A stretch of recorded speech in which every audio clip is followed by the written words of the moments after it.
Bonjour. Hier à l'Assemblée nationale, l'idée de la suppression et ou de la limitation drastique du droit de grève des enseignants a été agitée par quelques parlementaires. Selon nos confrères de Sud Quotidien qui nous en parlent, les députés ont soulevé ce point à cause des perturbations structurantes notées à travers les grèves qui entament lourdement le quantum et décrédibilisent le système public de l'éducation. Donc hier, lors du vote du budget du ministère de l'Éducation nationale, le ministre Serigne Mbaye Thiam a renvoyé la balle dans le camp de la représentation parlementaire. Le ministre a relevé que le gouvernement n'a pas encore pris cette option, mais a reconnu le droit à la représentation nationale de faire des propositions de loi. En revanche, nous disent nos confrères de Sud Quotidien, les députés ont demandé le respect des engagements envers les enseignants. Dans le journal Les Échos, nos confrères continuent par nous dire que le ministre de l'Éducation nationale a aussi été interpellé sur le nombre important d'abris provisoires disséminés à travers le pays. Et Serigne Mbaye Thiam de répondre qu'il préfère un enfant dans un abri provisoire que dans la rue. Néanmoins, il a souligné qu'Abdoulaye Wade, l'ancien président,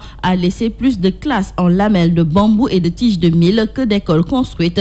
Serigne Mbaye Thiam, qui est gratigné, l'ancien président de la République, a aussi expliqué que même si l'ancien chef de l'État a multiplié le nombre d'écoles, elles sont plutôt en abri. Mis à part le ministre de l'Éducation Serigne Mbaye Thiam, un autre ministre de Macky a aussi égratigné l'ancien président Abdoulaye Wade. Il s'agit de Sophie Gladima Siby, le ministre des Mines et de la Géologie, qui a indiqué hier à l'Assemblée nationale que l'ancien président Abdoulaye Wade est à l'origine des morts de la brèche de Saint-Louis. Sophie Gladima Siby, nous disent nos confrères du journal Les Échos, a carrément fait savoir que si Abdoulaye Wade avait écouté les géologues, il n'y aurait pas eu autant de morts sur la brèche de Saint-Louis. Dans le quotidien LAS, nos confrères nous parlent du Front social qui se révolte en cette fin d'année. Les syndicats semblent vouloir se radicaliser afin d'obtenir d'ici la présidentielle des garanties sûres par rapport à leurs revendications. Nos confrères nous listent le CELS, And Gussums, SAES, cite juste ces syndicats intervenant dans des secteurs d'activité névralgiques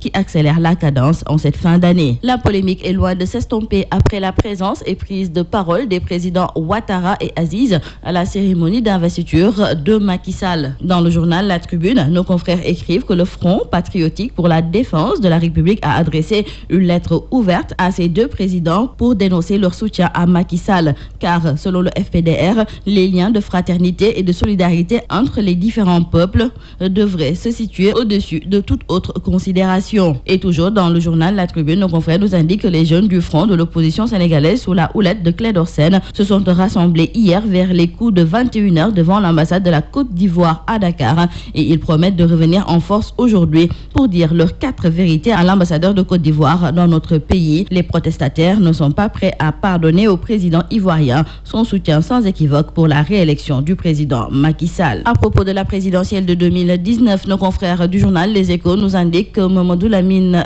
Diallo, le leader du mouvement Tekki, est candidat à cette présidentielle. Et il explique dans ce quotidien que sa candidature, c'est pour une 3e république et une vie utile aux Sénégalais. Concernant le parrainage, Mamadou Lamine Diallo assure que son mouvement a obtenu le nombre de signatures requises sans doublon de leur part. Un autre candidat à la présidentielle de 2019 fait la une du journal L'Observateur. Il s'agit du professeur El Hadji Issa Sall, le coordonnateur du PUR.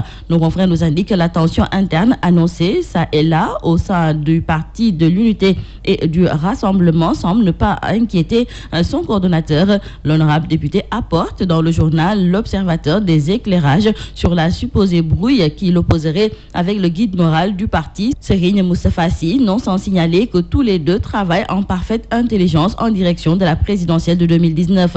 Le professeur Issa Sall donne également les raisons du report jusqu'au 8 décembre 2018 de son congrès d'investiture. Et toujours dans l'entretien, le candidat du PUR, qui se dit sûr de sa victoire au soir du 24 février, donne les clés qui pourront permettre à l'opposition de contraindre le président Macky Sall au second tour. Terminons par le sport. Dans le quotidien du sport Stade, nos confrères écrivent que Luka Modric a mis fin à une décennie de règne sans partage de Lionel Messi et Cristiano Ronaldo. Le Croate finaliste du mondial en Russie a remporté hier le Ballon d'Or 2018, devançant les champions du monde français, notamment Antoine Griezmann sur le podium. Il devient le premier Ballon d'Or croate. Sadio Mané, nous disent nos confrères du journal Record, s'est hissé à la 22e place du classement du Ballon d'Or aux côtés de l'attaquant uruguayen du PSG, Edinson Cavani, et du Brésilien Marcelo. L'attaquant international sénégalais des Reds, vainqueur du Ballon d'Or sénégalais